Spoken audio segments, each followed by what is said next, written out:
আসসালামু আলাইকুম ভিউয়ার্স, এই যে হুজুরদের দিয়ে আসলাম ময়মনসিংহ যে ওয়াজ মাহফিল গেল। তো এটা 5 সিটের হেলিকপ্টার, মানে 6 সিটের হেলিকপ্টার, 5 জনকে আমরা নিই, কারণ আমি নিজেও যেহেতু ফ্লাই করি এই জন্য আর কি। ঠিক আছে, তো হেলিকপ্টারটা দেখাচ্ছি।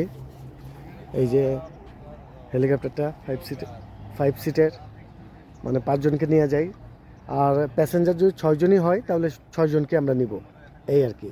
তো আপনাদের বিস্তারিত জানার জন্য আমাদের হটলাইন নাম্বার দেওয়া থাকবে, ওইখানে যোগাযোগ করবেন।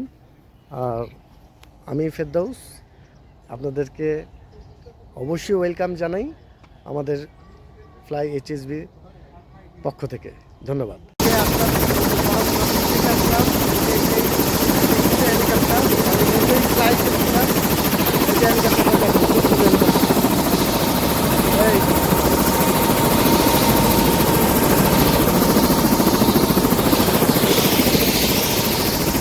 আমাদের আরেকটা ফ্লাইট হবে, সেই ফ্লাইটে অবশ্যই